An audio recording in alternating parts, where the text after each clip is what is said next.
सब कर्मों का फल है एक बहुत ही सुंदर एवं सुशील सर्वगुण संपन्न स्त्री थी, जिसे करीब करीब 20 साल तक कोई संतान नहीं हुई। संतान की प्राप्ति के लिए उसने एवं उसके पति ने लगभग हर संभव प्रयास कर डाले। जिसने भी जिस प्रकार कर कार्य करने को कहा उस दंपति ने किया। शायद किसी अच्छे कार्य का परिणाम था या महज एक संजोग कहें कि वह 20 वर्ष के बाद गर्भवती हुई। समय आने पर उसे एक सुंदर पुत्र की प्राप्ति हुई, किंतु दुर्भाग्यवश 20 दिन में ही वो संतान मृत्यु को प्राप्त हो गया।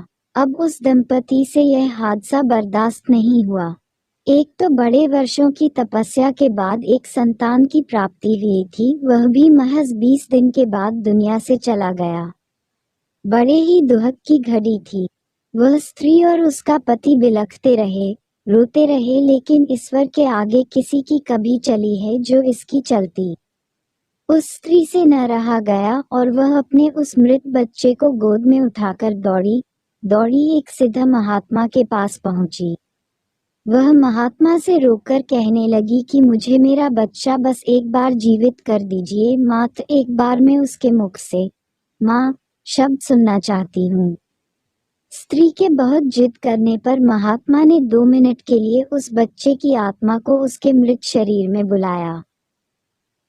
तब उस स्त्री ने उस आत्मा से कहा कि पूछा कि तुम मुझे क्यों छोड़कर चले गए?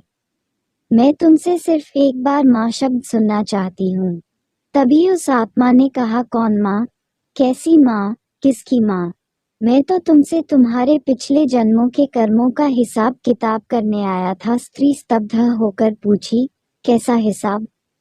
आत्मा ने बताया कि पिछले जन्म में तुम मेरी सौतन थी, मेरे आंखों के सामने मेरे पति को मुझसे छीन ले गई। उस समय मैं बहुत रोई, तुमसे अपना पति मांगा पर तुमने एक न सुनी। तब मैं रो रही थी और आज तुम रो रही हो। बस मेरा तुम्हारे साथ जो कर्मों का हिसाब था वो मैंने पूरा किया और मर गया। इतना कहकर वह आत्मा चली गई। उस स्त्री को बड़ा झटका लगा, कुछ देर के लिए मूर्छित हो गई। जैसे ही उसे होश आया तब उसे महात्मा ने समझाया कि देखो, मैंने कहा था न कि ये सब रिश्तेदार माँ पिता भाई बहन सब कर्मों के कारण जुड़े हुए हैं। हम सब कर्मों का हिसाब करने आए हैं, इसलिए बस अच्छे कर्म करो ताकि हमें बाद में भुगतना ना पड़े। वह स्त्री उस महात्मा की बात को समझ गई थी और मायूसी हालत में अपने घर लौट गई।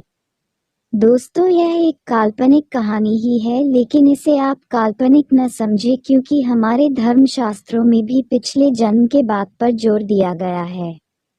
गीता में स्वयं प्रभु श्री कृष्ण ने कहा है कि आपके साथ जो कुछ घट रहा है या हो रहा है वह आपके कर्मों का फल है। इसलिए मेरे प्यारे दोस्तों, हमें निरंतर अच्छे कर्मों को करना चाहिए।